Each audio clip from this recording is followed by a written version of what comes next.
नमस्कार मित्रांनो, तुमचे स्वागत आहे माझ्या एका नवीन व्हिडिओमध्ये. आपण या व्हिडिओमध्ये क्रोमॅटोग्राफीची एक टेक्निक पाहणार आहोत, हाय परफॉर्मन्स लिक्विड क्रोमॅटोग्राफी. तर चला तर माझा व्हिडिओ सुरुवात करूयात. त्यामध्ये आपण काय काय पाहणार आहोत ते आज डिस्कस करूयात. त्याचं इन्स्ट्रुमेंटेशन, वर्किंग आणि प्रिन्सिपल हाय परफॉर्मन्स लिक्विड क्रोमॅटोग्राफीचं. तर हाय परफॉर्मन्स लिक्विड क्रोमॅटोग्राफीचा शॉर्ट फॉर्म आहे HPLC. आणि हाय परफॉर्मन्स लिक्विड क्रोमॅटोग्राफीला आपण हाय प्रेशर लिक्विड क्रोमॅटोग्राफी सुद्धा म्हणतो. It is also non as a high pressure liquid chromatography. म्हणजे यामध्ये आपण जास्त प्रेशर देऊन आपले जे सॅम्पलमधले जे कॉम्पोनंट किंवा मिक्सचरमधले जे कॉम्पोनंट किंवा मॉलिक्युल्स आहेत ते सेपरेट आउट करतो. This technique use to separate the component of a mixture. म्हणजे या आपले जे मिक्सचरमधले जे कॉम्पोनंट आहे ते सेपरेट आउट करण्यासाठी आपण हाय परफॉर्मन्स लिक्विड क्रोमॅटोग्राफी ही टेक्निक मोस्टली यूज करतो. It carry out the best separation of a mixture. म्हणजे ह्यामुळे आपल्या ज्या मिक्सचरमधले जे कॉम्पोनंट किंवा मॉलिक्युल आहे ते जास्त प्रमाणात म्हणजे इफेक्टिव्हली सेपरेट आउट होतात. त्यामुळे ही टेक्निक जास्त प्रमाणात यूज केली जाते. In this technique we used a high pressure for a separation. मग याच्यामध्ये आपण हाय प्रेशर वापरतो म्हणून याला हाय प्रेशर लिक्विड क्रोमॅटोग्राफी सुद्धा म्हणून ओळखलं जातं. तर मग हाय परफॉर्मन्स लिक्विड क्रोमॅटोग्राफीचे 4 टाईप्स आहे. Normal phase chromatography, reverse phase chromatography, size exclusion chromatography आणि आयन एक्सचेंज क्रोमॅटोग्राफी. तर हे 4ही टाईप आपण पुढच्या काही व्हिडिओमध्ये डिस्कस करणार आहोत. तर आधी आपण या हाय परफॉर्मन्स लिक्विड क्रोमॅटोग्राफी आधी डिस्कस करू या व्हिडिओमध्ये. तर यातले 2 मेन कॉम्पोनंट आहे, मोबाईल फेज आणि स्टेशनरी फेज. मोबाईल फेज हे नेहमी लक्षात ठेवा, हे मुव्हेबल असतं. इथं तुम्ही MO म्हणून तुम्ही ते लक्षात ठेवू शकतात. MO मुव्हेबल आणि स्टेशनरी फेज हे नेहमी फिक्स असतं. तर मग मोबाईल फेजमध्ये आपण mobile phase are solvent or mixture of a solvent. म्हणजे याच्यामध्ये आपण सॉल्व्हंट किंवा मिक्सचर ऑफ अ सॉल्व्हंट हे यूज करतो आणि हे मुव्हेबल आहे. आणि स्टेशनरी फेजमध्ये आपण सिलिका, ॲल्युमिना आणि सेल्युलोज हे यूज करतो, पण मोस्टली आपण silica as a stationary phase म्हणून यूज करतो. तर चला तर आपण त्याचं आता इन्स्ट्रुमेंटेशन पाहूयात. तर इथे एक बॉक्स दिसतोय तुम्हाला, याच्यामध्ये आपलं मोबाईल फेज आहे सॉल्व्हंट हे कनेक्ट करायचं स्टेशनरी फेजला वाया पाईप. आणि इथे पाईपच्या इथे प्रेशर पंप आहे.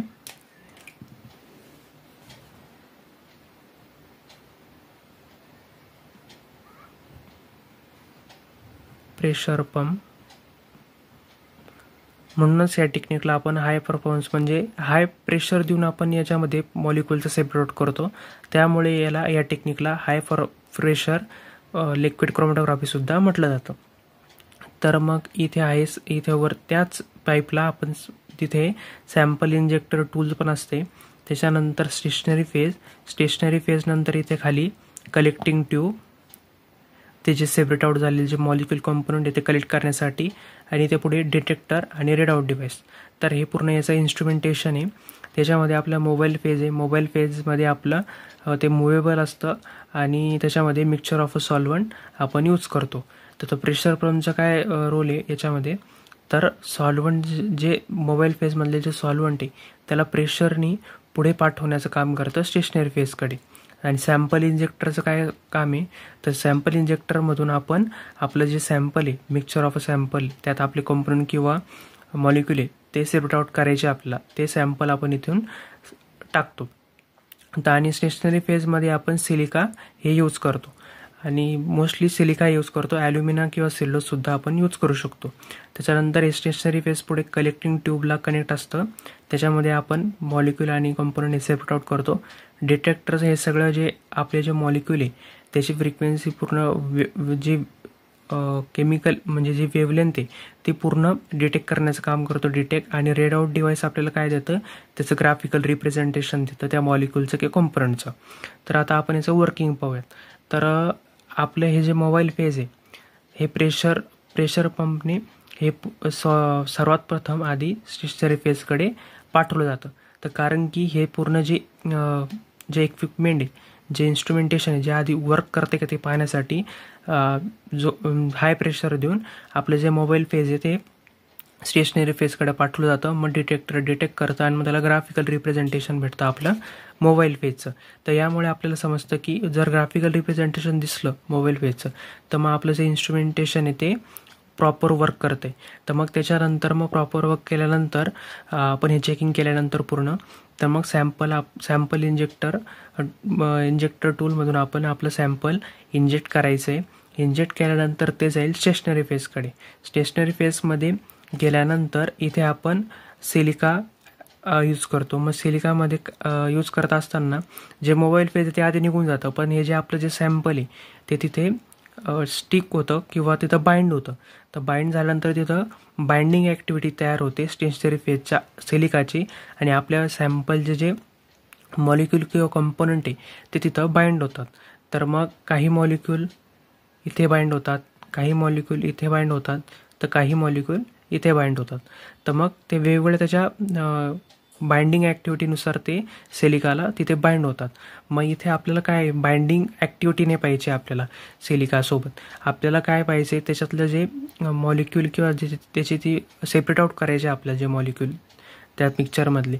तर मग आपलं जे मोबाईल फेज येतं आहे प्रेशर पंपने आपण जे हाय प्रेशर देऊन ते मोबाईल फेज ते पुढं पाठवतो आहे त्याच्यानंतर ते काय करतं यातलं जे बॉन्ड झालेलं आहे तो तोडण्याचं काम करतो. तोडण्यानंतर इथला जो पहिला मॉलिक्यूल आहे तो डिटेक्टर डिटेक्ट करतो. डिटेक्टर डिटेक्ट केल्यानंतर मग ते आपण खालीकडं जो मॉलिक्यूल आहे सेपरेट आउट झाला तो आपण इथे कलेक्टिंग ट्यूबमध्ये कलेक्ट करतो. अशा प्रकारे मग इथला जो मॉलिक्यूल आहे तो डिटेक्टर डिटेक्ट केल्यानंतर दुसरा जो मॉलिक्यूल आहे तो सुद्धा तिथले जे बाइंडिंग ॲक्टिव्हिटी ती सुद्धा सॉल्वंट मोबाईल फेज आहे तोडतं आणि त्याच्यानंतर ते पुढे पास होतं स्टेशनरी फेज टू डिटेक्टर. मग डिटेक्टर डिटेक्ट करतो हे सगळे जे मॉलिक्यूल का कंपोनंट आहे त्याची सगळी फ्रिक्वेन्सी डिटेक्ट करतो, वेव्हलेंथ डिटेक्ट करतो आणि नंतर त्याची जी इन्फॉर्मेशन आहे ती रीडआउट डिव्हाइसला पाठवतो. रीडआउट डिव्हाइस काय करतो ती फीड करतो. फीड केल्यानंतर त्याचे ग्राफिकल आपल्याला रिप्रेझेंटेशन दाखवतो. तर हे आहे प्रिन्सिपल आणि वर्किंग. म्हणजे एकदम सिम्पल आहे वर्किंग.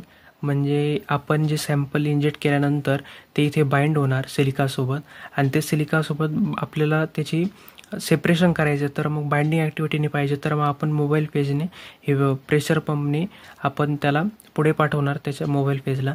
मग त्यांची बाइंडिंग ॲक्टिव्हिटी तिथे लूज होणार. व लूज झाल्यानंतर जे आपले जे मॉलिक्यूल कंपोनंट आहे ते डिटेक्टर डिटेक्ट करेल आणि आपण ते कलेक्ट आउट करणार सेपरेट आउट झालेले मॉलिक्यूल.